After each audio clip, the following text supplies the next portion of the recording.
All right, who do we got here? We got Payne. Is this Payne Lindsey? No, it's not. The famous Payne Lindsey? It's not, actually. It's his doppelganger. What do you do on the show? Nothing. I just, I'll let you guys do all the work and I just take the credit for it. Preferred method. The Hollywood way. Welcome to the show. Yeah, welcome to the bonus. The show within the show. Yeah.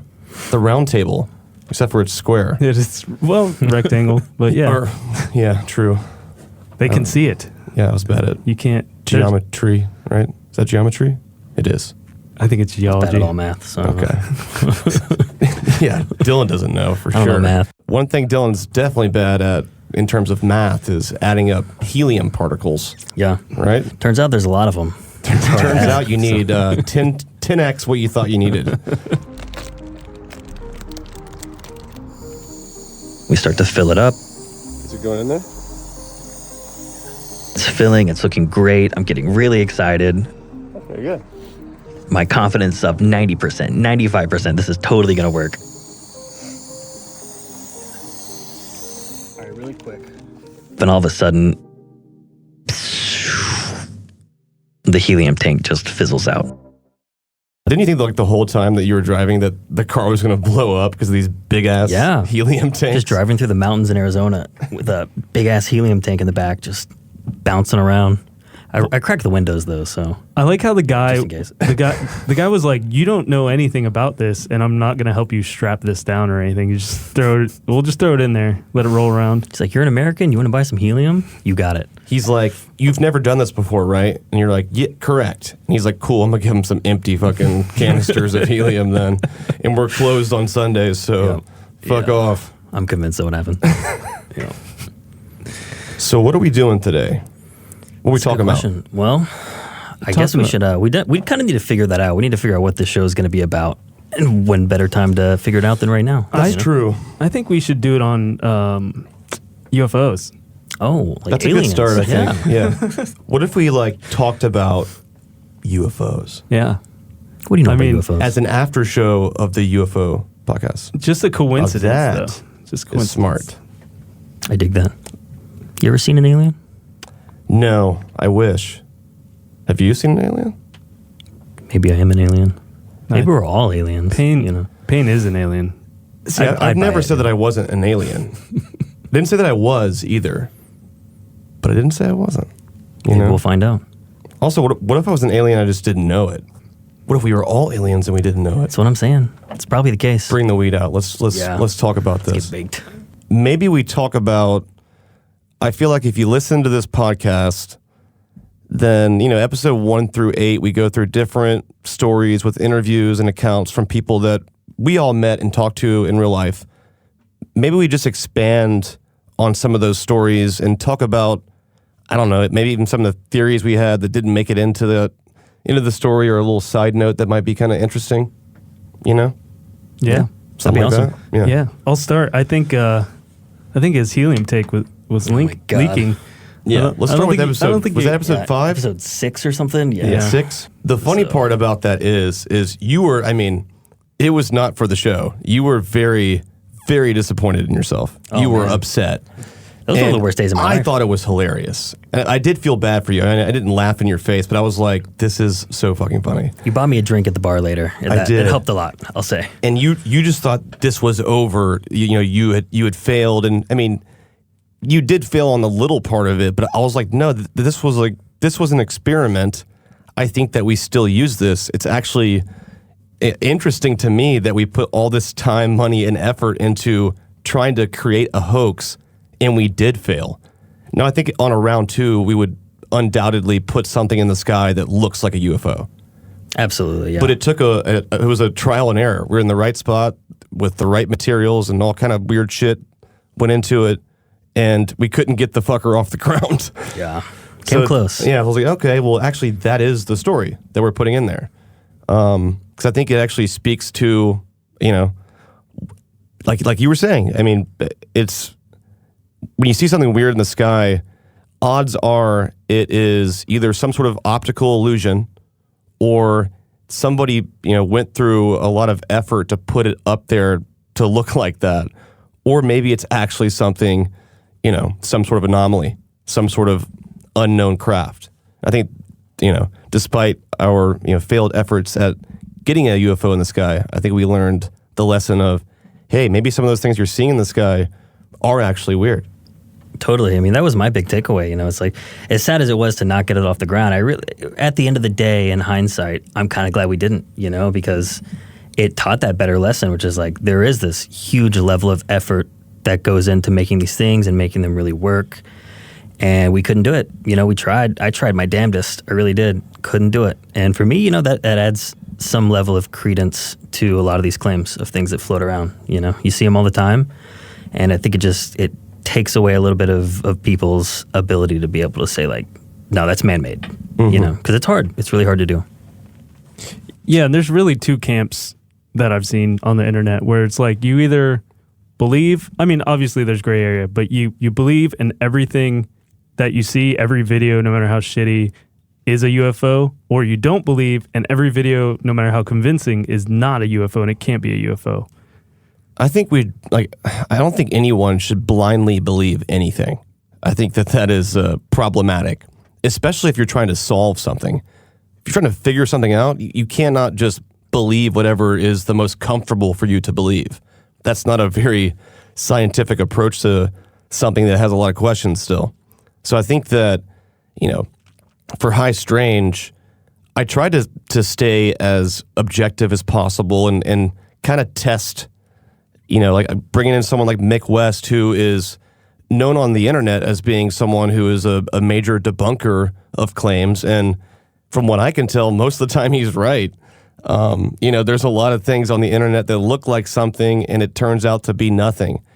So you can't just blindly believe everything you see, but there are some stories that are harder to debunk and have never been debunked. And that was kind of my focus on, when it came to picking the stories and the cases to cover in the series. I wanted to focus on those the most because those are the ones that still have a lot of questions to them. And maybe if we just attempt to find some answers to those, we'll learn more about it in that process. So let's just start with episode 1, right? Which was kind of an introduction to the series, but we touched on Roswell for a second. And to be honest, I always thought Roswell was totally just some bullshit.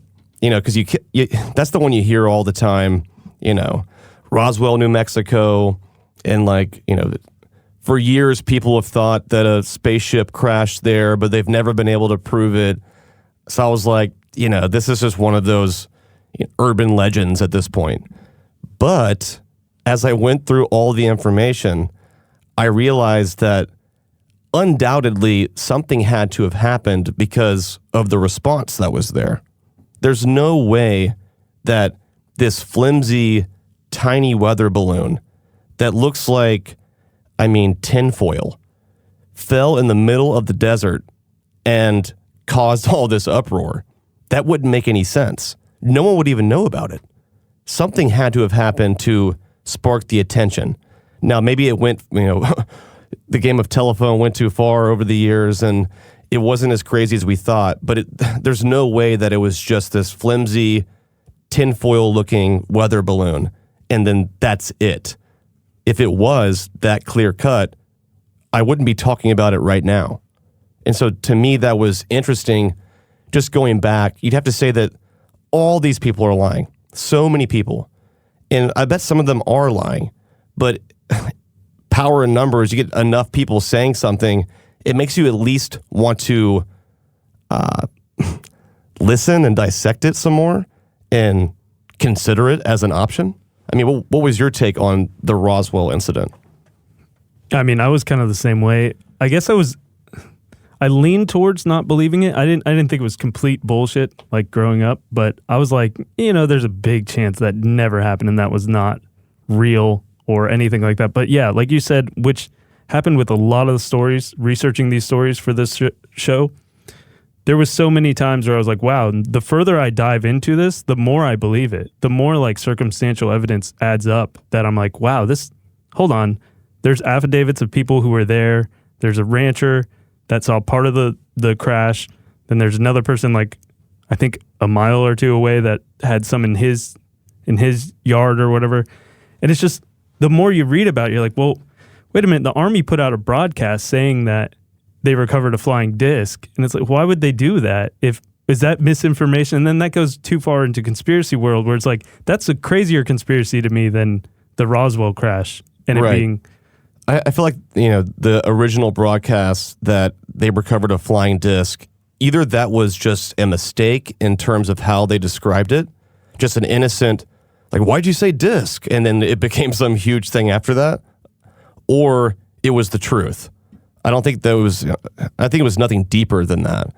But you'd want to think, if the military is putting out a statement, to concerned citizens of New Mexico and beyond, of this crash that happened in the desert, that they would get the wording right. Because a disc is extremely different than a tinfoil flimsy balloon, right?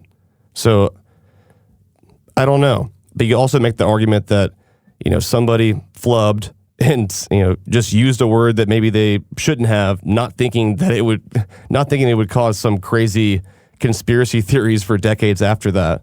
And it's just as simple as that. But then you'd also have to add in that all these people would follow suit and create this narrative that's all bullshit, but somehow connects to itself. This is back in... When was it? Was it 1947? 60s? I've got some dates for you. So this Bring happened July of 1947, right? Yeah. Okay. Yeah. Roswell 47. crash. Yeah. Okay, and then Air Force was created in September of 47. That's juicy. Seems strange to me that it was all like Army, I think, originally, and then they're like, let's make a specialized branch. I'm sure they had a type of Air Force that was like the Army Air Force or whatever, like how they have the Navy Air Force or whatever, the Air Force, Navy, I don't know, I'm not good with military, but creating a specialized branch for the Air Force the same year as Roswell seems strange to me. Like, I don't know, and wasn't the guy at Area 51, he just kept talking about 1947 and how, like, special that date was. Mm-hmm. Yeah, I mean, also it's 1947. It's like, today in 2023, if somebody's creating a hoax or going around, spreading some lie that they experienced something extraterrestrial or paranormal, they're usually attention-seeking people, right? They're people who are trying to get your attention, and there's so many ways to do that now. You can write a tweet, you can go on Instagram Live, you can go on a talk show, you can write a book, all kind of shit. Back then, if you're living in some small town of Roswell, New Mexico, which I've been there, it's still small. It had to have been even smaller back then. Way smaller. You're like yelling into a void that something crazy happened. I just don't see, if you were doing that to get attention, I just don't see how they would even have got that attention back then. It would have just been very unsatisfying for someone who, would be making it up for their own gratification. Yeah. To what end? I mean, to why what would they end? do this? Right. Like at the time, to set the stage in the 1940s, late 1940s, we enter World War II, and like the peak of it is like 1945, 1946. So you're seeing the beginning of the Second Great War.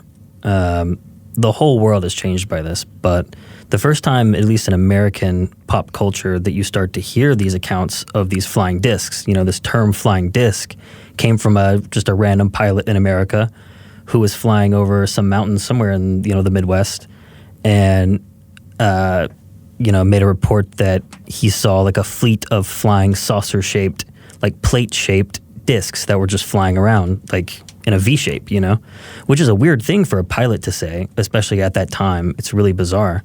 But then you can see how something like that, which might blow up in popular culture in 1945, when, granted, there's not a lot of really interesting things happening in 1945, at least media-wise, You mean it wasn't cool in 1945? You wouldn't think so. Actually, probably cooler, because there's less bullshit to deal with on the internet. True, yeah. It didn't exist. There was no internet. Yeah.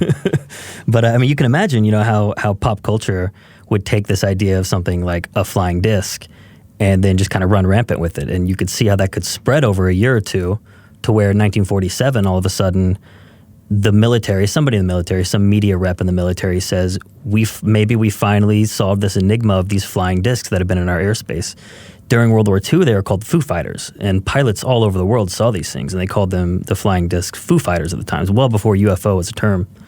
So you can imagine that the Army might get a hold of something like this and say, we've recovered one of these flying discs, maybe we can now get to the very bottom of it. Oh, shit. Bum, bum, bum. No. All I did was just touch this remote. I touched it. It's haunted. I It's Got breathed so on angry in here. it. I don't know which one. Oh, whoa.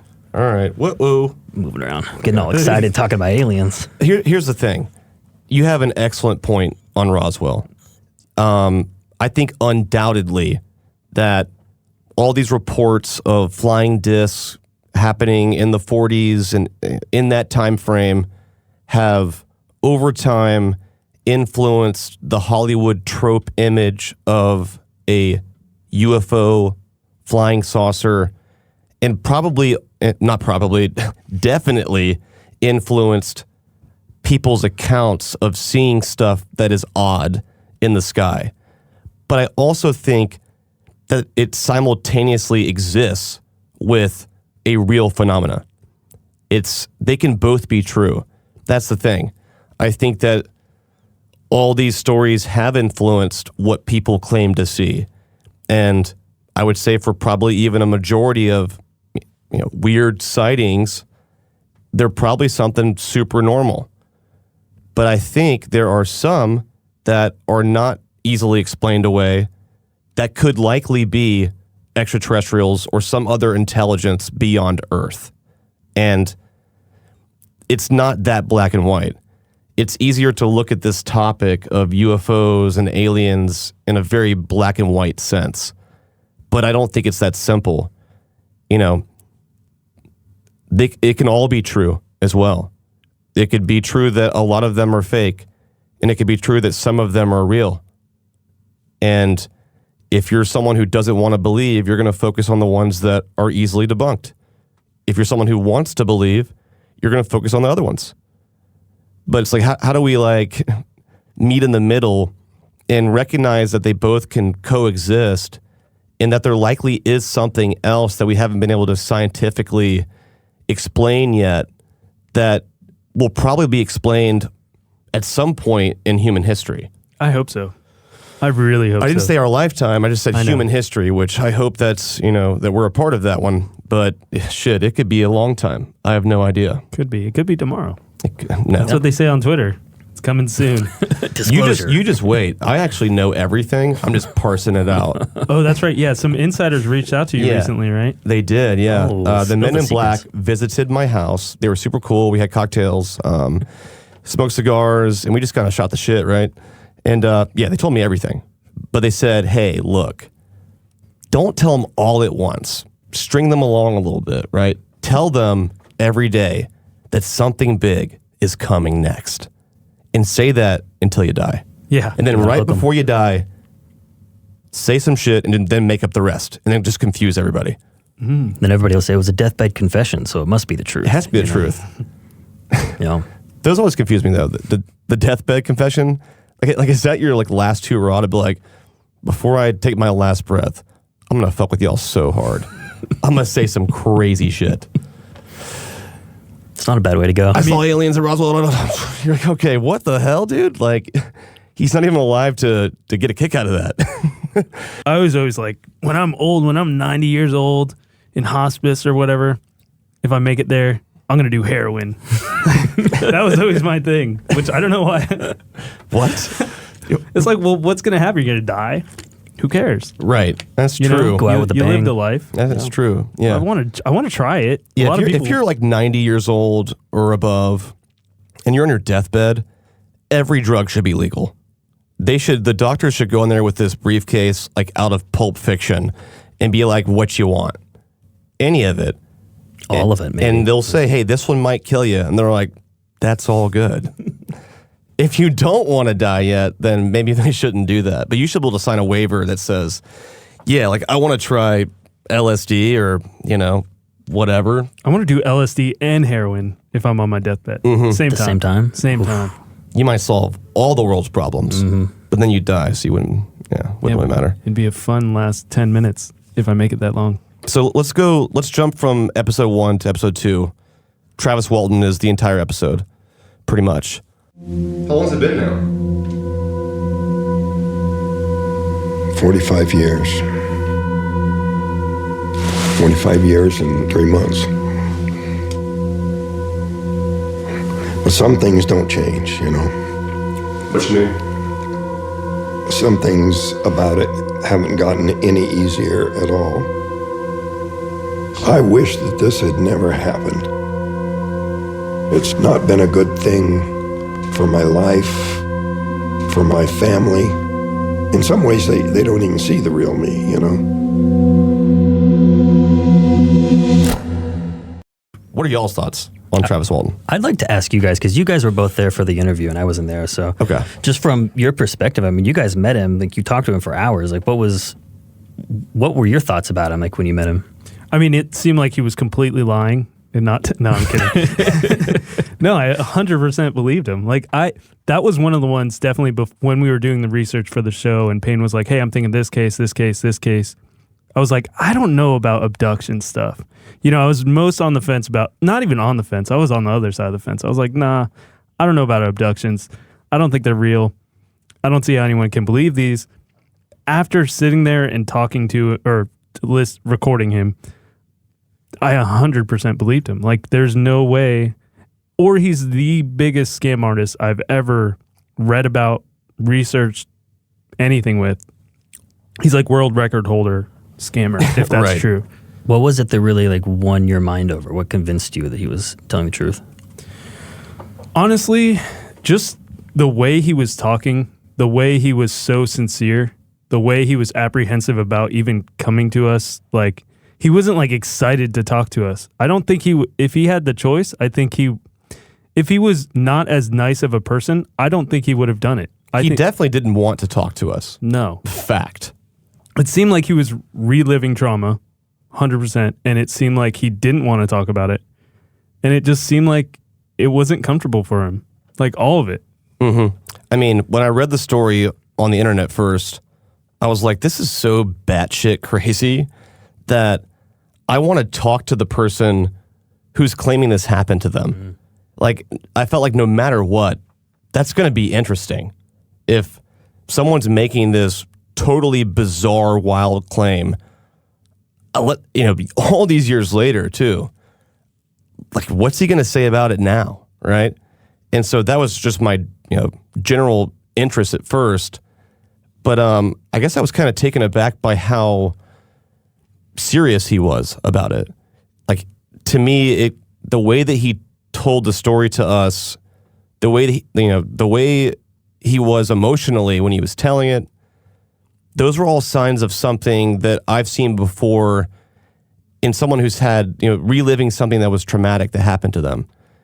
So even if he did make it all up, it's like he's somehow reliving this story today, telling us like it's a memory.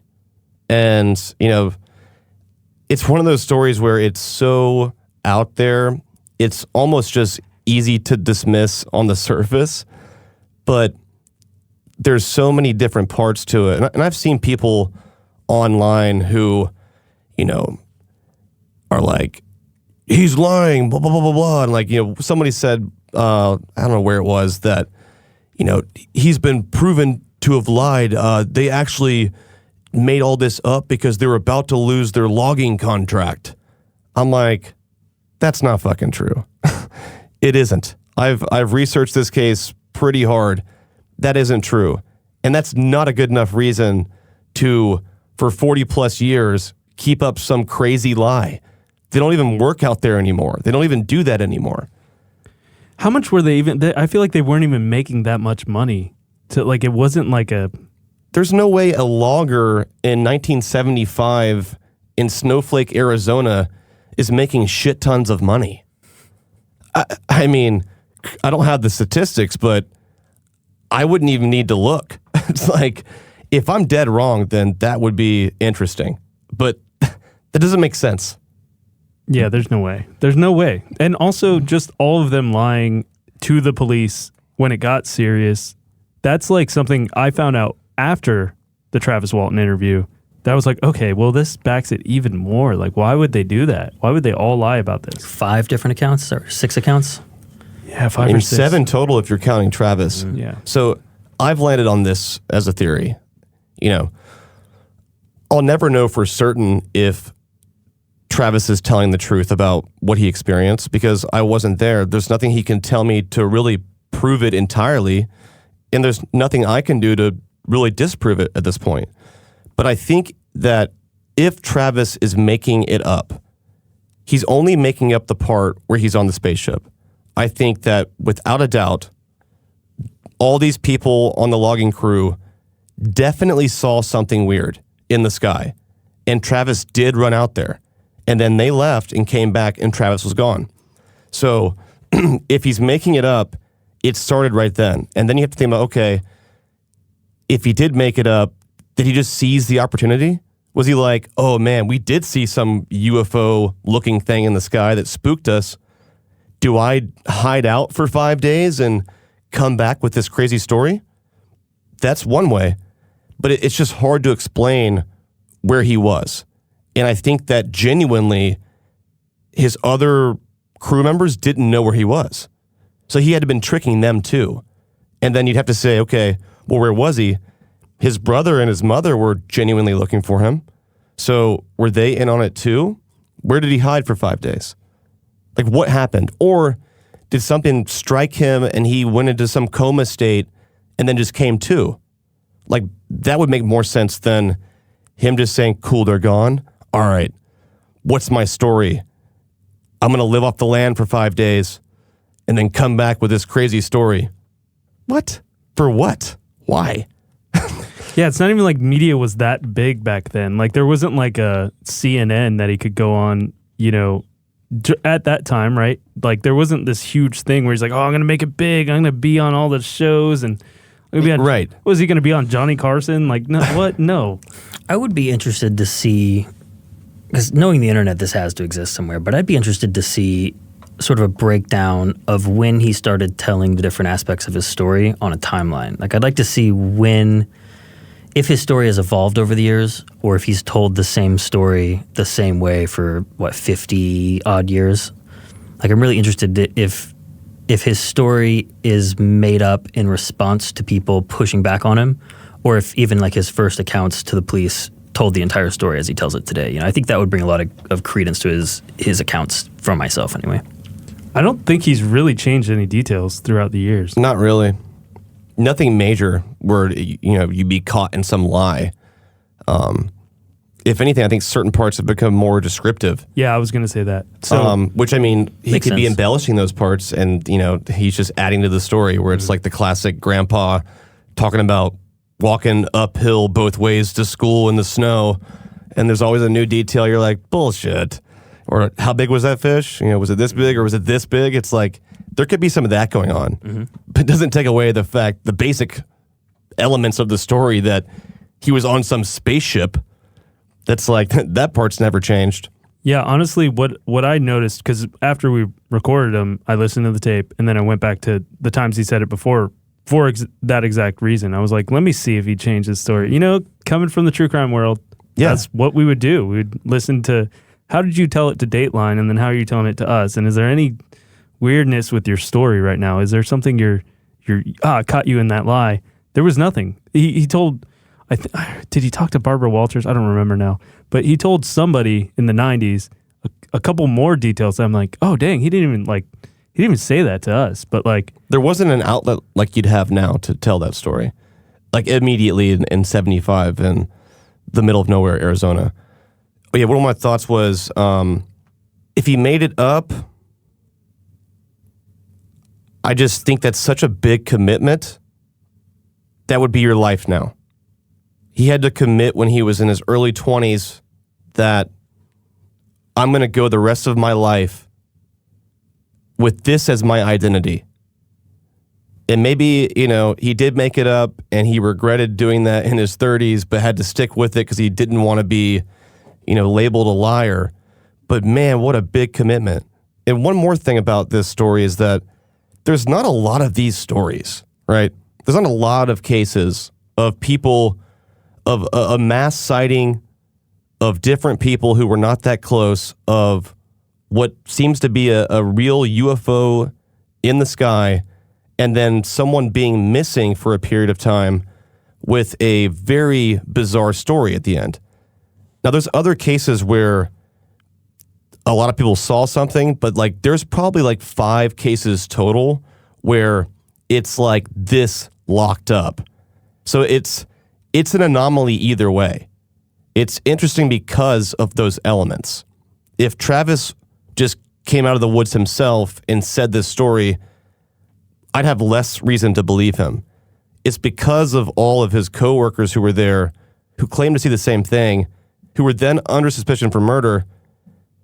That to me gives credence to it.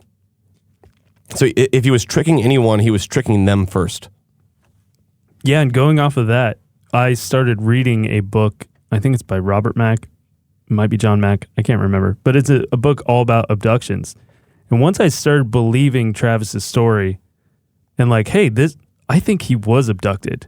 Not saying it's aliens, not saying I don't know what it was, but like, maybe it's people that abducted him. Maybe it is some secret government thing that abducted him and did experiments on him. That's too deep. I don't think it was that. But then I started looking at all these other abduction cases where it was just a single person doing the same thing in hypnosis with regressive therapy and having very similar things happen and seeing similar beings.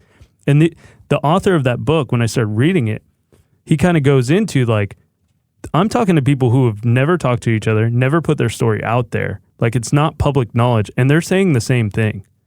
They're having the same kind of encounters. So either this is like a sleep paralysis type thing where it's like, oh, we all see the same thing, or like when people trip on DMT, they all see the machine elves or whatever they are. Mm-hmm. And it's like something just locked deep in our brain that like gets unlocked at this point. But like it is really weird. It'd be a strange coincidence if all these people saw similar beings. And there's like, it's like narrowed down to like a few different types of beings. And then they do kind of the same thing. It's like these weird medical things with like experimentations with tools we've never seen before, but like kind of a focus on reproductive stuff. I don't, it's strange when you add it all up. Even if he had some, like, if he had some hypnosis like episode out there, not hypnosis, if he had some sort of paralysis episode out there, a fugue state, right? Then he would have had to stumble far enough out of sight where when they pretty much very quickly came back to look for him and he wasn't there, and then somehow not kill himself in all those days in the woods and then come to with the story that he believes. That just is a very big pill to swallow if you're taking, like, that would be crazier to me. That could be what happened, but that is fucking crazy. Like, seriously. Yeah, it doesn't make any sense to me. Yeah, it's a crazy story. You know, you can go down this rabbit hole of like, what are the aliens? What's their purpose here? Are people seeing the same aliens? Or are they seeing different aliens from different galaxies? You know, it's once this idea of like these sci-fi elements or aliens gets into the like public zeitgeist and everybody starts to think about it, everybody starts to build on them.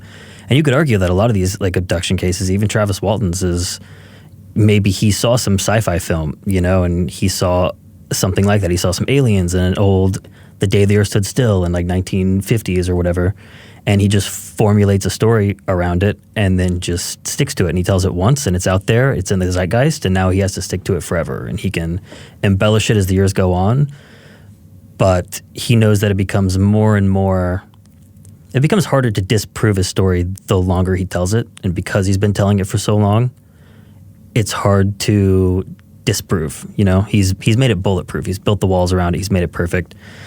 And there's always, in this subject, there's always two sides. You know, like you're always going to have evidence for either. You're going to have evidence that he says this or she says that, but then also somebody on the other side that's always going to be able to disprove whatever they say. And that's the hardest thing about researching this is like, is the evidence you have good? Is it made up by somebody on the internet? Mm-hmm. Is it usable? Can you build on it?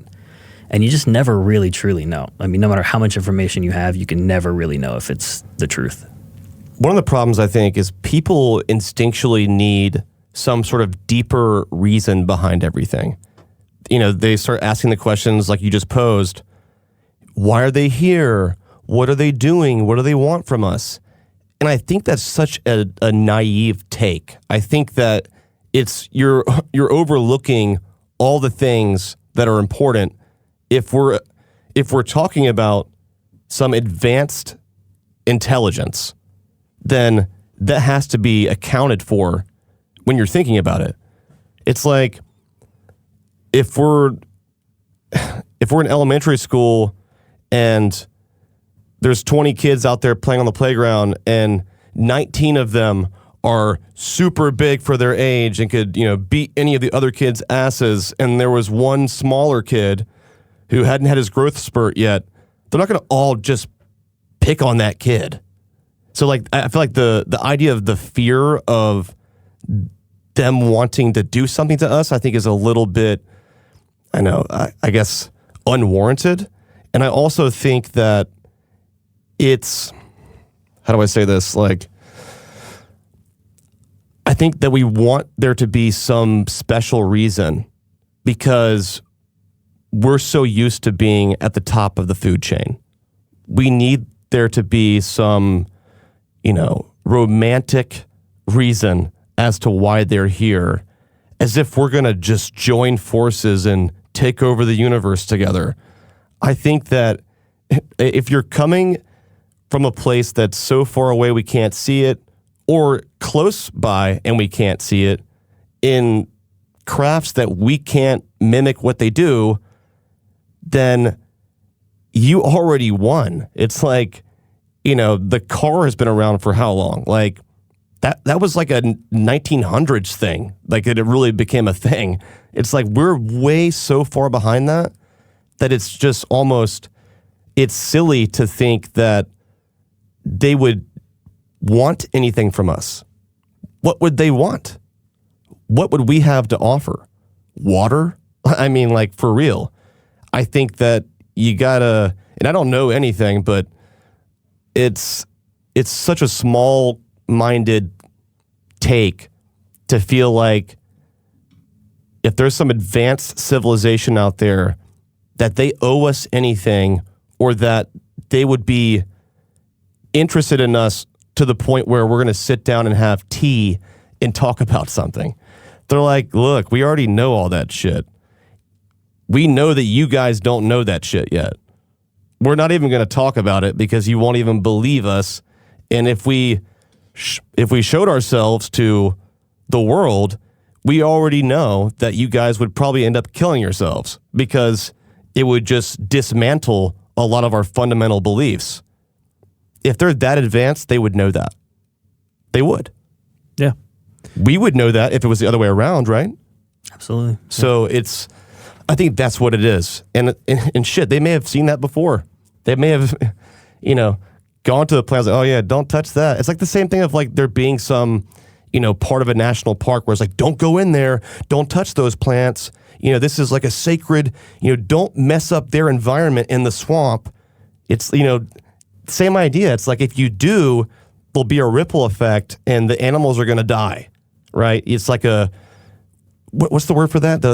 Like a quarantine? No, like it's like sacred. It's like a what is reserve? That? Reserve, yes. Nature reserve? A nature reserve, yeah. Sacred nature reserve. Sacred nature reserve. I like that. I want one of those. It's sacred. No, but I mean, it's a nature reserve. You can't touch anything. You can't get too close to it. They don't want humans fucking it up. I would think that the aliens would probably think the same way. We're not going to go fuck shit up. And it's just super naive to think that they would need anything from us when clearly they've figured out how to go here and back for thousands of years without us knowing for sure they exist. So, I mean, that kind of says it all. Yeah. Or we're just insane and we think there's aliens and there's not. Who knows? That'd be disappointing, though. Yeah. Yeah, that would suck. I mean, it could be other things, though. It could be another dimension. It could be some kind of paranormal thing. It could be, who knows? It could be us from I mean, that's a big theory, is that there was a huge apocalyptic disaster. Like, let's say that's what like the flood with Noah's Ark was like talking about, right? The whole earth flooded at one point. The smartest of society left. They fled because they're like, oh shit, we're having a problem. But they had like advanced technology back then. All got wiped away. All the evidence of it. We got a couple people writing little scriptures about it, but they don't really, it gets translated over time. It's game of telephone. But then they come back. And they're like, oh shit, they're dumb again. They're like, damn, these guys haven't grown up at all. They do have a cool new car, though. That Lambo looks pretty sick. Mm-hmm. But anyways, boing, like here's out on my spaceship. Yeah. It's possible. Peace, I mean, Elon. This shit's dope. Your shit sucks. Well, and then, so, this has been a theory I've been going with for a while. I've talked to Dylan about this, but this started happening in the 40s, right? We started seeing these, and that's probably around when commercial flights became a thing, or that's around when we started bugging around up there, right? So more often, like, maybe they're like, whoa, what are they doing down there? Or whatever, let's say they're in the ocean, like, what's going on up there? How did they get up there? Are they advancing? Let's not touch them, like you said. It's a sacred reserve. So there's probably an alien or a group of aliens in a UFO at some point in like the 30s or 40s and was like, oh shit, look at that thing. What are they doing up here? They're like, oh, damn it, they figured that part out. Well, you got to treat this shit differently from this point forward. And then eventually, we're up there all the time. But yeah, it's like, that would have been a place that we would never be because we didn't even know how to go there or know that we could go there eventually. Yeah, and all the stuff in the past, if you look at it, pretty much every religion, stuff comes from the sky, right? Before we could fly. Way before we could fly. They're like, there's stuff up there in the heavens and above us, angels, whatever. All the gods, Greek gods, whatever, they're all up there, right? Mm-hmm. Maybe they saw them more. Maybe maybe they were zipping around up there at one point. And then we just had leftover stories from that. And now that once we started going up there, like, oh, we got to kind of hide out a little bit. We need to get away. Let's not get spotted by them. Let's let them figure out their thing. Yeah. I don't know. What are our thoughts on the new stuff? The new reports, the modern day Navy pilot sightings, the stuff that the Pentagon's talking about, the genesis of the UFO task force. What are our thoughts on these modern day incidents that are sparking a conversation in 23?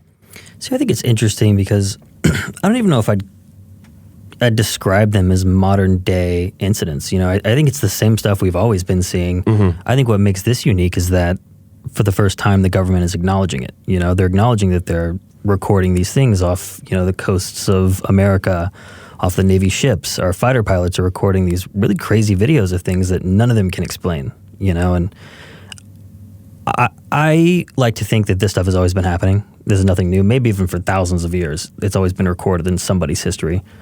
But I think what's interesting about this and what's unique is that we're finally talking about it. There's a real discussion that's taking place globally. And I think it's really leading to like large leaps, like large things that are now changing in the world and big things are happening. But regardless of what happened and what didn't happen in the last 50 years, what was true and what wasn't true, you could just look at today's incidents in the last 10 years, totally ignore every other story you've heard about an abduction or Roswell, just throw it out. Screw it. Throw it out. Mm-hmm. And just look at what's happening today and actually have a interesting and sometimes complex conversation about it because there's a lot of unknowns. I don't know why the government would create a UFO task force if there wasn't something interesting or abnormal about what they were seeing. I don't think that they're all just big sci-fi buffs. I think that would be ridiculous. I think that the actual pilots themselves experienced something strange, and that's what prompted all of this to begin with. And so you can't, you have to, if we're believing Navy pilots, then there's something to explore here. And I'm just curious, what's your take on the modern day stories, the Tic Tac, the balloons over Alaska, all that kind of stuff. I think they're, in a way, losing some control over what could be leaked and what can't be leaked. Like, I think back in the 60s, they had a little more control over what was classified and what wasn't. Now, certain things are like slipping through the cracks. I don't think it's a giant government cover-up per se, mainly because I don't think they understand it. I think they know it. I think they know it's non-human intelligence, or have assumed based on all of the evidence they've collected. But they don't know what it is, or like have an explanation for it. And how do you tell, people who look up to you who are like, okay, what are the answers? Like what, like, what I mean? Like that's how people take it. Like, okay, so there's these things in our atmosphere that we don't know what they are. We don't know who's piloting them. We don't know who's in control of them. We don't know where they came from. That's not like, you don't want to tell people that. Like if you're the teacher at a school, you got a bunch of kids and like, ask you something you don't know. Why is the sky blue? And you're like, actually, I have no idea. How do you explain that to them? And then how do they look up to you for the rest of the class and go, oh, wait, I thought they were supposed to know everything. I thought they were supposed to have all the answers. Not saying government's expected to know all the answers, but if they're presenting these and going, hey, here's some slides of these things we've been studying since the 50s, since the 1947 Roswell crash, and we still have no idea what it is. That's like a little concerning. I mean, if they can't figure it out, they can't figure it out. But plus, if that is the case, which it probably is, you don't want your adversaries to know that you don't know. You're going to want them to think that you do know, and they're thinking the same way. They don't want to show their hand and be like, yeah, we have these really cool-looking spaceships from 1947, but that thing has not turned on since then. And, in the event that, Russia or China has one too, and they've been able to turn it on or reverse engineer it, then we just showed our hand, or we showed that we don't know, and now they're going to use the fact that maybe they don't know either, but they're going to pretend like they do. And it's just like this war game shit. It's like you don't want to show your hand, and that's what you ultimately have to do if there's ever going to be some disclosure of UFO alien truth. You're going to have to say that this stuff exists. We know for sure it's not from Earth. It's more advanced. We've got this to work, and this still isn't working. That's all we know. That's going to be scary to certain people. I think the younger generation will care less about it, but it'll kind of, mess with some people's fundamental beliefs.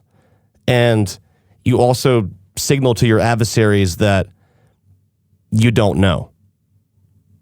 And I don't think any of the powerful countries in the world are willing to do that yet. Totally, yeah. Nobody wants to show their hand, and ultimately it's going to be a global effort for something like disclosure to really happen, to really come out. Totally. And I think we live in a time now where we have all the tools necessary at our disposal to make something like that happen. We have the internet. We have the ability to where anyone can talk to anyone. We can get the data together. We can share it. We can repost it. We can talk about it. We can discuss it.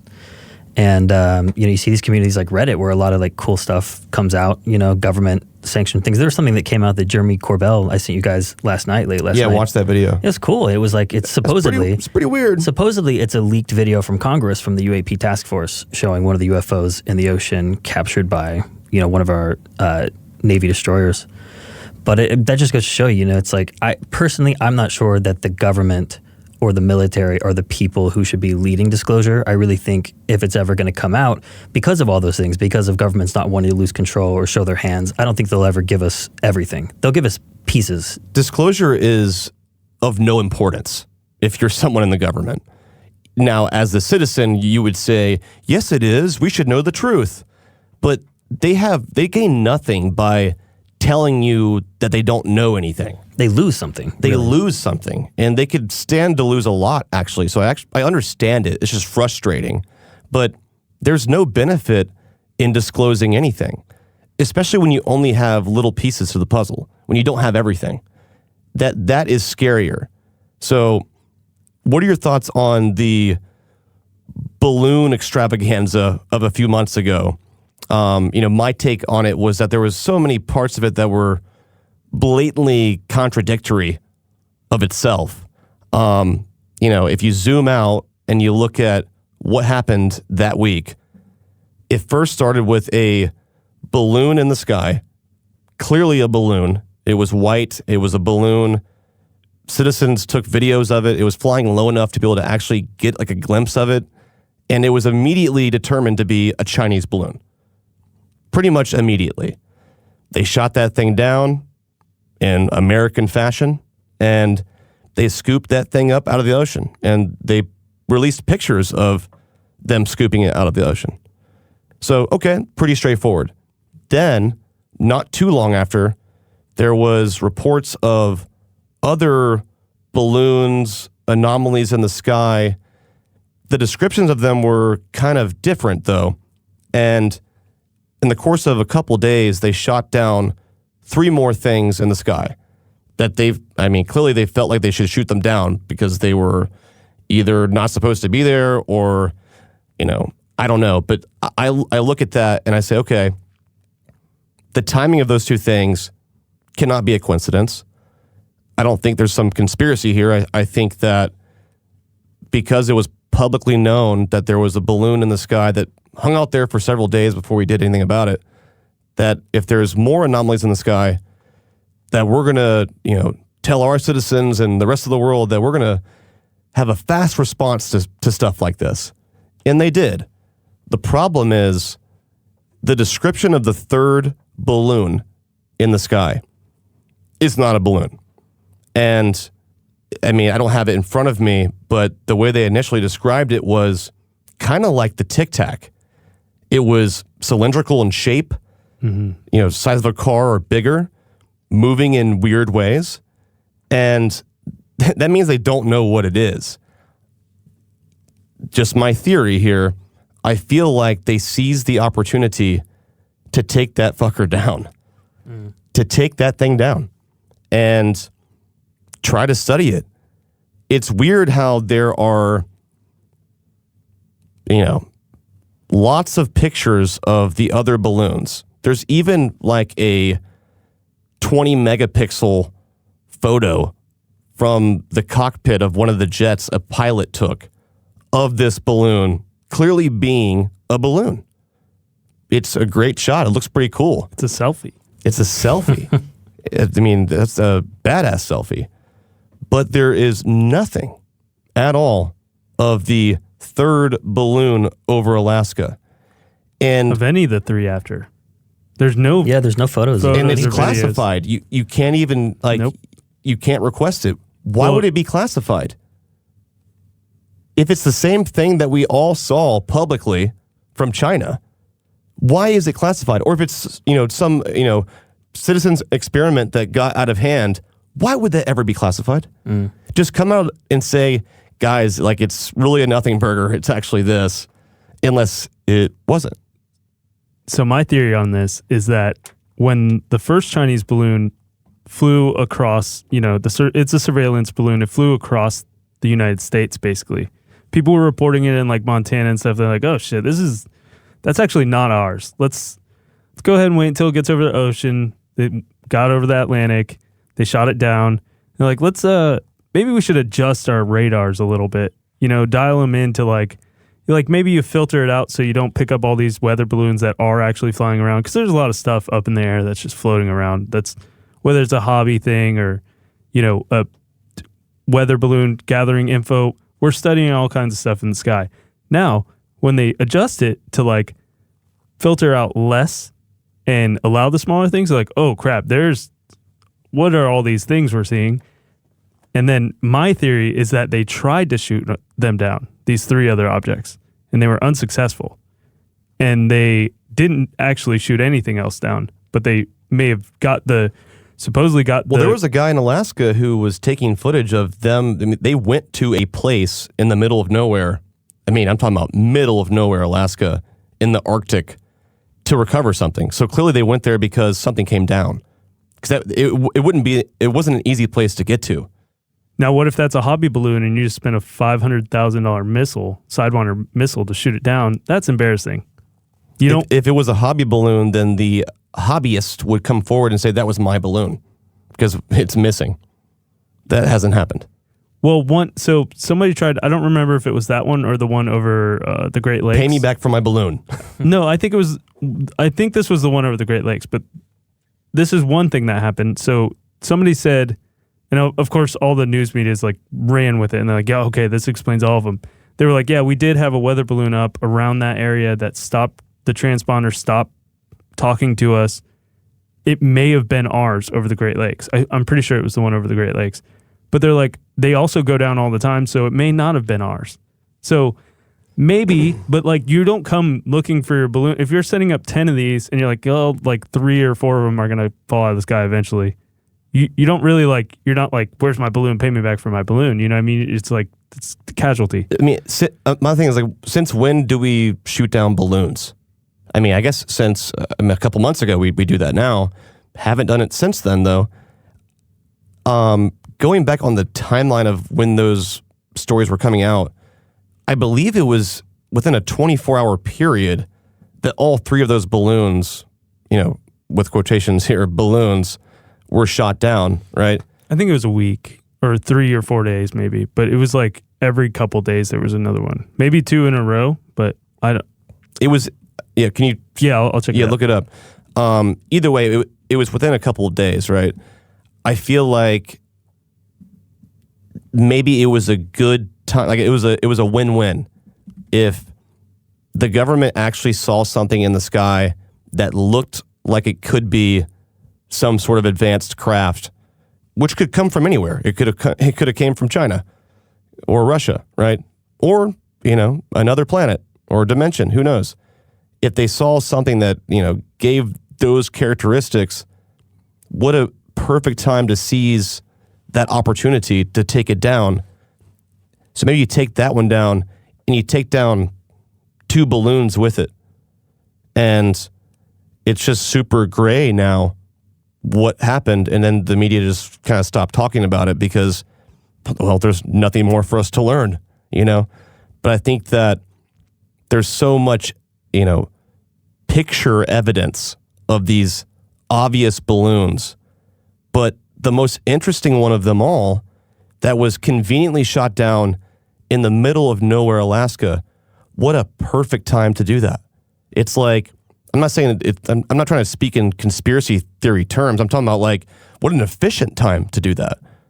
Take down what could be some sort of advanced craft, not saying where it's from, just an advanced craft.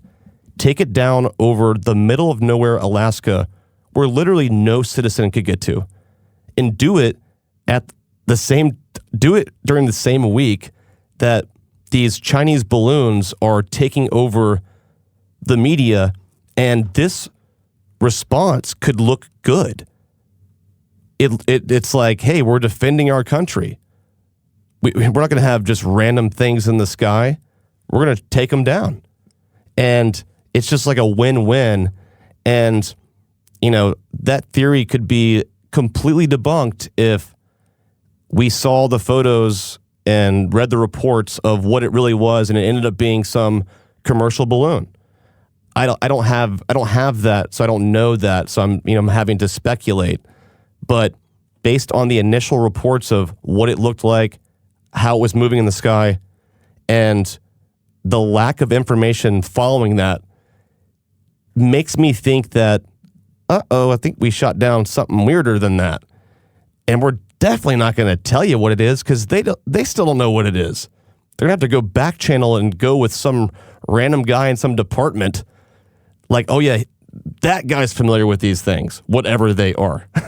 So, I don't know. I just find it very strange that all that happened in the same week, and the most interesting one of them all is the most mysterious one of them all, with the least amount of information, the 0 pictures, 0 reports, 0 concrete evidence, and shot down over the most, convenient place in America, the middle of nowhere, Alaska, where not a single soul is going to see what you recover from that Arctic floor.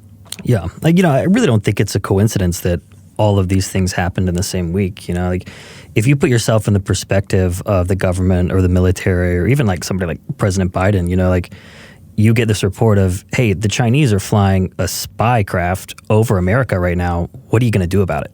He's got to make a split-second decision. He's got to give the military something to do.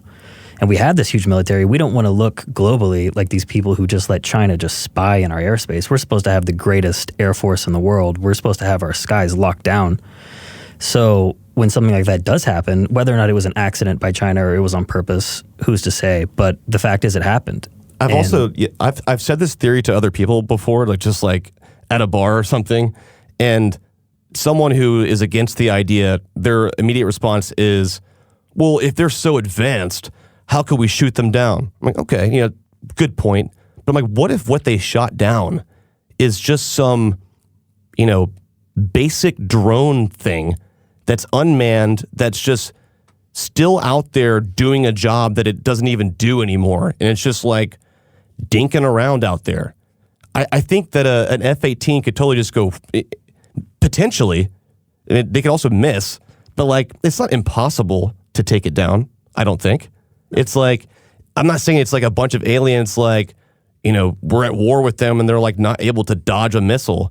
I think that it's probably some sort of like listen to what Avi Loeb was saying, where he thinks that some of these, UFOs are maybe self-generating drones from so far away, and they're still doing a thing. They could be from some civilization that's long lost, and like its mission is over, and it's just out there. It just still works, but it's like not really relevant anymore. And that to me would make sense of how you could potentially shoot down some advanced technology. Not saying that's correct. Also, I'm not even saying that the government should come forward necessarily and say what they shot down. I'm just pointing out the fact that I think it's more interesting than they're saying it is. And if anything, I get kind of excited about that because it looks like at least the government and the military are reacting to these things now. Admitting to reacting to them, Admitting to reacting to them. They probably have been all along, but sure, we're finding out about it now. Yes. And so I think that no matter what it is, it's like the whole point of this conversation about UFOs is there's stuff in the sky that we don't know what it is. So that's really all we're trying to figure out here. The idea of there being aliens from another planet, that's a fun one. I like that idea. But that doesn't take away from the search or the mission. That's, I don't want that to necessarily be the answer. I think it's just a possibility. And so if you start, actually trying to crack the code here and solve the mystery of the unknown objects in the sky, then maybe you'll get closer to finding out what some of these other anomalies are that seemingly do stuff that defies our technology. Do you want to hear the timeline? I do. Okay, so Wednesday, February 1st, Chinese spy balloon is spotted above Montana, right? February 4th, 3 days later, shot down by an F-22 off the coast of South Carolina. So 3 days, it covered the whole U.S. February 9th, first UFO is detected off the coast of northern Alaska, the one you were talking about. February 10th, that one is shot down by an F-22 over Dead Horse, Alaska. Saturday, February 11th, a day later, second UFO is shot down by an F-22 over Yukon, Canada. This supports my theory, actually. It was the weird one first. It's like, okay, seize the opportunity. We just shut down a balloon. Shoot that fucking thing down, whatever the hell that is, because we're responding to these things now. And shoot down 2 other commercial balloons that we can easily prove are something that's, completely nothing burger. The third one, NORAD claims it was a radar anomaly. So is that the national? And all that happened in what span of time? It was About a week, right? Not the first one. Like, I don't care about the first one that we obviously. 9th, 10th, 11th, 12th. Yeah. 4 days in a row. February, yeah. But see, this timeline's really important, right? Because like it is. This idea of like the Chinese weather balloon being the first, it really shows you like where the mindset of the military was. Once they realized there was something invading our airspace, and now America knows about it, everybody in the world knows about it, they go on high alert. and they say, okay, there's something in our airspace. We need to really double our efforts and look for anything else that's invading our airspace right now. We need to make sure China's not launching another balloon, or they're not using this opportunity to find holes in our defenses. And you can imagine in that scenario, when they're on high alert, they're pointing everything they have, all their radars and everything into our skies. They start to see all these other little things popping up at the exact same time in the same 3-day period. And they go, oh, there's another one. What is that? We don't know what that is. Shoot it down. Let's be safe. Get rid of it. You know? I want to reiterate that I don't think that the government as a whole is all knowing or something. We're like, okay, like we're just going to collectively, trick our citizens into thinking this. I think it could have been something very casual, like President Biden. There's a report of something else in the sky, and he's like, shoot it down. And they're like, well, sir, it's actually, it's kind of got characteristics of XYZ. Like something that's kind of, that insinuates that it's advanced craft of some sort. Okay, shoot it down anyways, and then shoot down 2 more things while you're at it. Because it's like, that happened when? That was February? Okay. And it is mid-May. So have there been no more balloons in the sky since then? No chance. So why was it important that week and that week only? I think because there was a balloon that showed itself to the public that was clearly a Chinese balloon, and the U.S. government made that known pretty much immediately. It was shot down, and then other things were shot down right after that I think were taking advantage of the timing. And they also could have went to go, like, I'm not even saying that, like, because the president has to give the order to do that, right? Which somebody recently, or not recently, during when all this was happening, somebody went on TV and was like a Navy pilot and said, like, it's very strange for the president to make the call on shooting something down. It's like, that doesn't happen. That's like war shit. Mm-hmm. Yeah. So my point is, though, I'm not even saying that the president knew what he was shooting down. I think that they probably didn't know exactly, but it was similar enough to these other reports. Why is it like almost a carbon copy description of the Tic Tac? It is. Pull up the initial description of that thing. The one over Alaska? Mm-hmm. Because I know type in the word car, because that's a... Yeah, it was like ATV or something, like some weird... He specifically said it was not a balloon. And then they took that out of the report. They retroactively deleted that part. From the minutes of him talking. Uh-huh. And when they what archived could easily it, just be like oops, that was not really, that was an accident. Like, it's not some big conspiracy. It's just a little thing you can do real quick. Yeah. They kind of just, little smoke and mirrors, just enough to buy some time to figure out this shit. Like, that's what you're doing, right? Mm-hmm. Like, that's what I would do if I was in charge of making sure they didn't know. I'm like, okay, like a little smoke and mirrors here. Make sure that line's not in the report. And some intern's like, are you sure? Yes, or you're fired. Yeah. Okay. Yeah, it's weird how reminiscent it is to Roswell. It's like our present day Roswell for a new age. It's super similar, but it's crazy to think like a little word change like that could have huge ramifications, like changing a flying disc to a weather balloon in 1947. And it expands. The reason why I still think about it is because if it was just nothing, it's in their best interest to prove that it was nothing. It would be, show us that it was a balloon. Show us the evidence. They took pictures. Then I'll shut up and be like, yeah, I was a little out there on that one. I was speculating a little too hard, but like they would have that information, so they would share it. And unless it was something that would be concerning, confusing, or alarming, or puzzling, then they would share it. Yeah, and that's something. This idea of like making things top secret because of national security implications is something that Brian Bender talks a lot about. Mm-hmm. He talks about it all the time, that I think Leslie Keane did as well, that the government's MO is always to classify. Yep. And I mean, ultimately, that's the reason why we haven't seen any pictures or any video of these things. They definitely have it, and they have it in HD quality, you know?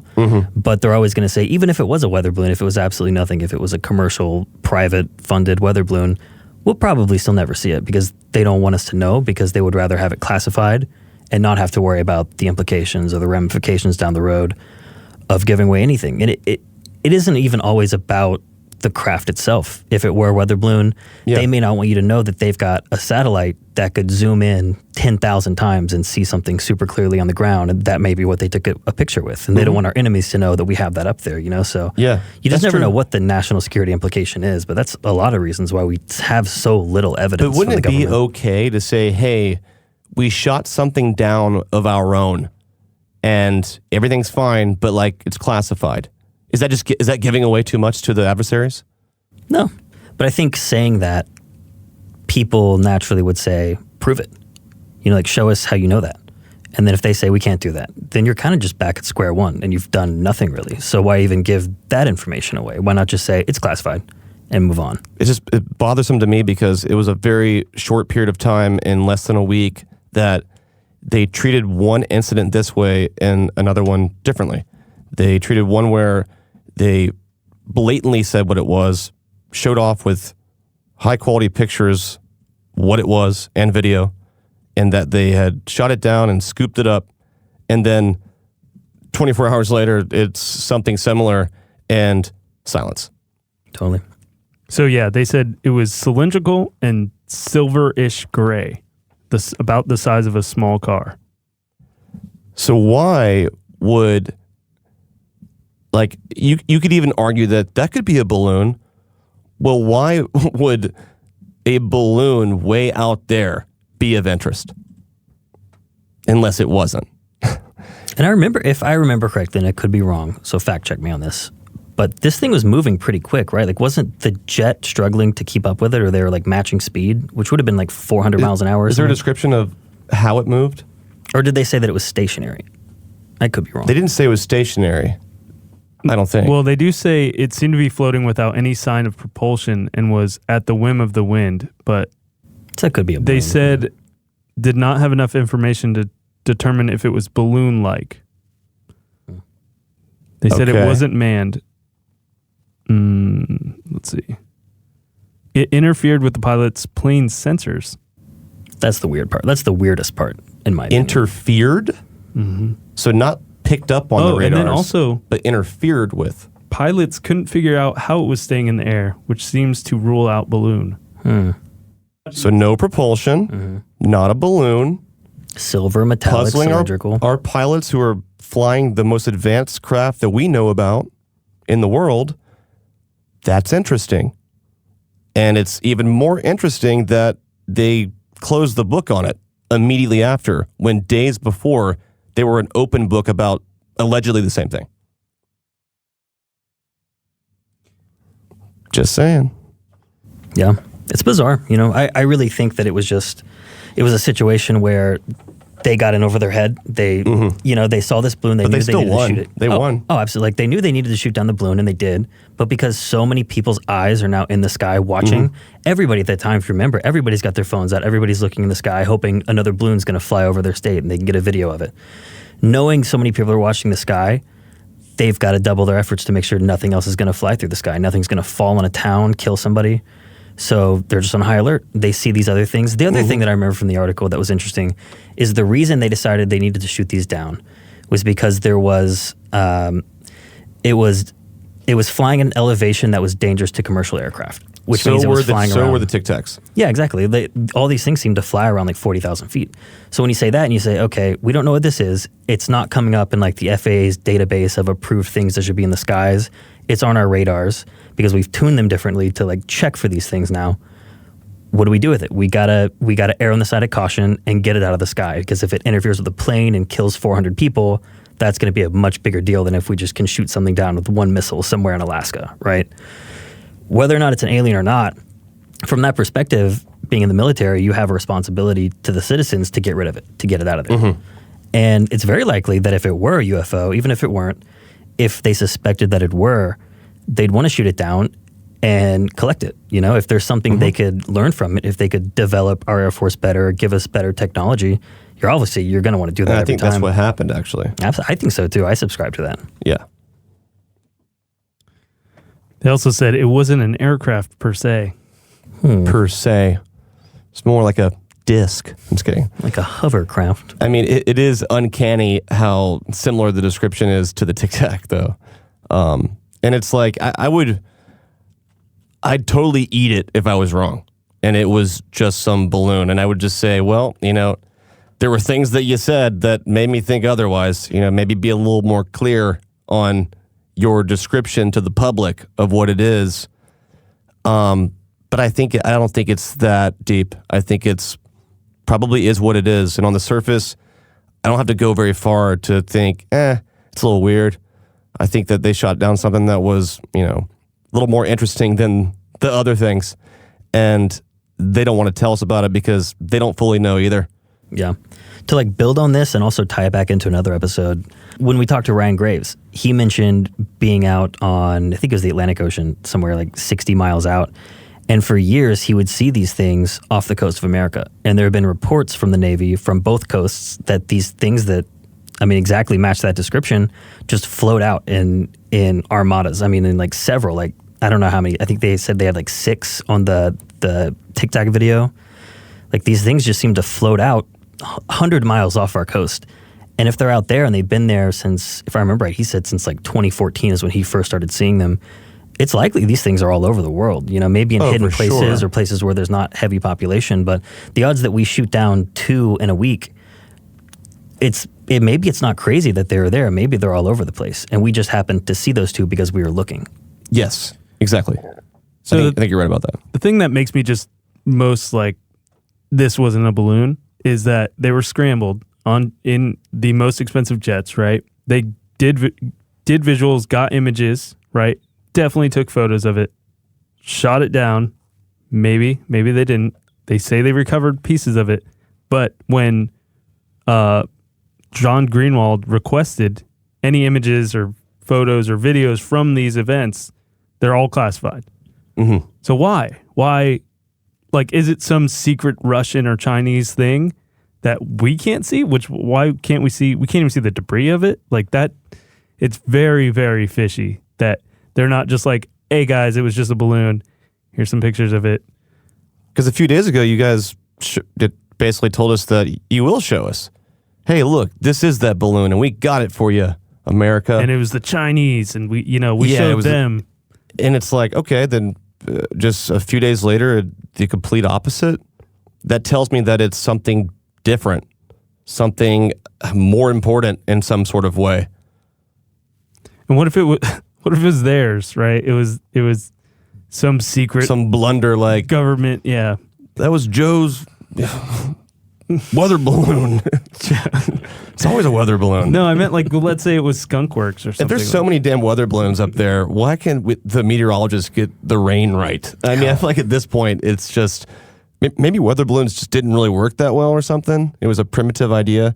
Some meteorologist is gonna tweet at me and be like, actually, and that's fine. Like, I actually don't know. Please tweet at me. But I'm like, weather balloon. That seems like an archaic thing at this point. I'm sure we still use them, but like, they're not getting the weather from that, are they? I don't think so. I think after 100 years, people would just stop losing their weather balloons. There's too many damn weather balloons to not have more accurate weather. It's true. Seriously. Well, it's aliens and they're here. So, before we wrap up this roundtable, I want to figure out a way to keep this podcast going, keep High Strange going, keep talking about this stuff, right? And obviously, I want to do a second season of some sort. I want to be able to dive into more cases, interview more people, even expand it beyond America. I've had a lot of questions from people saying, well, I was compelled by the podcast, but it seems like it might just be an American thing. And I totally get that. It does on the surface kind of seem that way. But just from our basic research, it's happening all over the place. And there's other stories that are in some ways even more compelling than what we told in this series that have happened all over the globe. And so, one, I want to do a second season the way, like season 1, where it's a deep dive into this concept, this idea, and talk to the people who've witnessed things and really, challenge their stories, put together the evidence and lay it out there for the listener to decide for themselves, and just expand on it a little deeper. Now that we've had our introduction to the topic, let's dive even deeper now that we're not thinking about just the basics of whether or not this is interesting to you. But at the same time, it took us, at least a year and a half to make High Strange.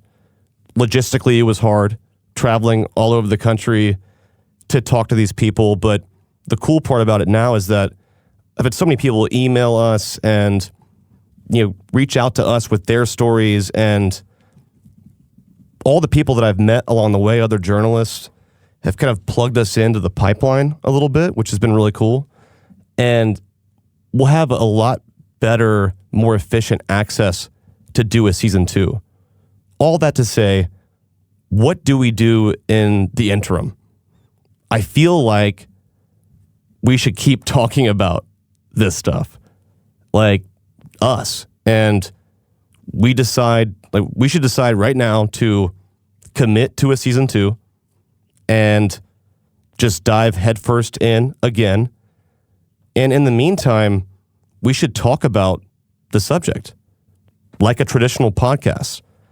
And I kind of want to get just a temperature from the listeners, those out there hearing this, would that be of interest to you? Would you listen to that? If you would, then I think that we could keep going and also have on tons of guests. I mean, we have so many people we've met, and there's probably unanswered questions even from us on certain guests that were on season 1 that we could dive a little deeper into and just keep the conversation going and evolving and not get stale. So I want to know from the listeners, those out there hearing this, would you want us to keep going and talk about this in this way while we put together a buttoned up season 2? Would you do that? If the answer is no, it's all good. But I feel like selfishly, I want to do it because now this topic, I can't get it out of my head. And I feel like we could offer a different sort of approach to this, just like the podcast was before. But why just shut it down and wait? Why not keep talking about it? We might be able to find more interesting stuff to put in season 2. I don't know. What are your thoughts, Dylan? Yeah, no, I mean, the podcast itself it's such a unique look into this subject. It comes from a really unique place, which is very fact-based, very evidence-based, talking to people who are very reputable people, and a lot of people in this space, nothing against them because it is fun to talk about, but a lot of people just love to talk about like the outer limits, the wild side of this, the crazy things you could never prove or disprove. Mm-hmm. And that's fun to talk about, but I think what's really going to push this conversation forward is stuff like this, like High Strange is a podcast, and even like this, like Roundtable, it's like, this is unique even on top of that, in that it's much longer form. We've been going for an hour and a half, just shooting the shit, talking about whatever. No wonder I have to pee. Yeah, tell me about it. Jeez. But, shotgun, the first upstairs bathroom. I'm serious. I might not make it if I don't. I've had like 4 bottled waters in the past 3 hours. Yeah, that's why I keep an empty bottle. I'm too hydrated. I'm overhydrated.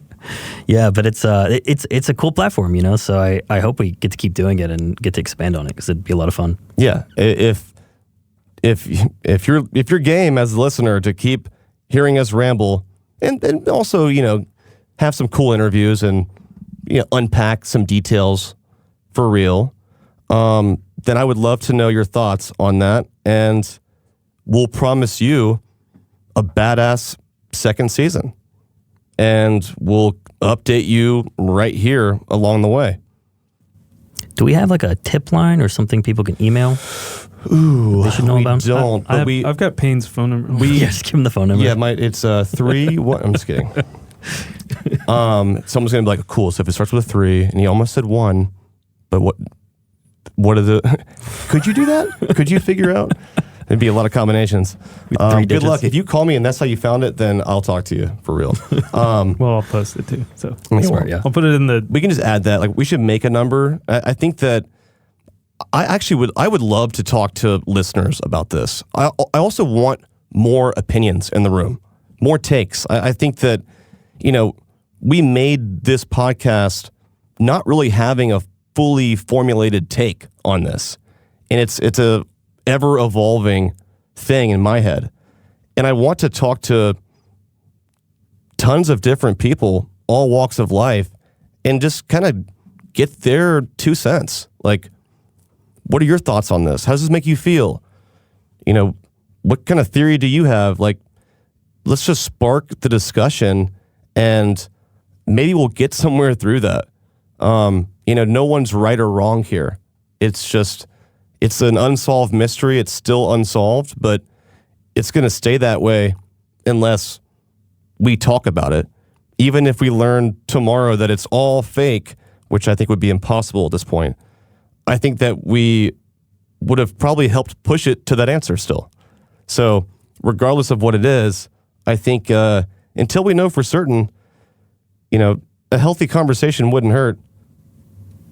Mike, what are your thoughts? Yeah, I think you should also send in all of your hate mail. If the answer is no, I'm gonna get 100 emails of people saying, "Hell no, dude! I don't want to hear you talk. Go make that show." And you guys are gonna be like, "So what did they say?" I'm like, "Dude, they really dig it. They love this idea." And I'm like, "Oh my god, I gotta tell them." well, the thing is, if they listened this far into this episode and sent a Then you're hate lying. email, you're Yeah. lying. You listened to it and you liked it, so you're getting more either I mean, way. of course, and here's the thing, like, I would probably get annoyed of hearing myself, to be honest. But I feel like it could be interesting to get a little insight on, even us just making this damn thing. It's and we'll give you some nuggets. We'll spoil some stuff for you. Not too much, but like enough for you to stay interested. But I'm like, it'd be kind of cool if we just decided, we didn't know what was going to happen with High Strange. We didn't know if people would like it, if it if it was too kooky, if it was, not interesting enough. But I think now that it's, the last episode is out, where do we go from here? I want to make a second season even better than the first. But how do we keep this thing alive, between now and then? Maybe we just meet every week or once a month, or I don't know what it is, and just kind of shoot the shit about this kind of stuff and further unpack the details of season 1, and also bring back all these guests and invite the listeners to ask questions and just make it an open conversation that I think could be a lot of fun. And we might learn something. Maybe not. But it does sound fun. Mike, like you a haven't laugh. said very much. Mike's just like, Typing over there. I'm just thinking about. Mike's just trying to think of a good joke. He's No. He's like, what's funny that I could say? I think we do it. I think it's going to be an endless topic I'm fully consumed in it. Since before we, started researching it for High Strange, I was kind of really into UFOs, aliens, high strangeness. I really like Bigfoot. All kinds of things. You like him? I like him. I've met him. Okay. He's a nice guy. right. Yeah, no, I'm fascinated with all of the unexplained, even with people who go missing without a trace. That's fascinating to me. Any mystery in the world, I'm like you. I'm just like you, where I love the Twilight Zone. I love the unexplained, the mysterious, the out there stuff. I'm very into it, so I can talk about this stuff all day, every day. And I enjoy to talk about it. So yeah, I won't send you hate mail saying don't do it. We'll try not to. Okay. You're going to do it. Yeah. I'm like, this, bro, I know this is a fake email address. It still has it. I can see it. I saw it on your phone. This is you, not Mike at gmail.com. Yeah. Okay. So yeah, please email us, tell us your thoughts. Send us an email at tips@highstrange.com. I'm going to go make a phone number for this, and I'll add it after this roundtable. But yeah, tell us what you think, and we're pretty energized about doing a second season. I think that it'd be super fun, and there's so much more to explore. If you guys are down for that, we'd love to hear your thoughts on that. And would you entertain hearing us shoot the shit for a little bit in between then? If we gave you some cool stuff, right? Secrets. Secret information.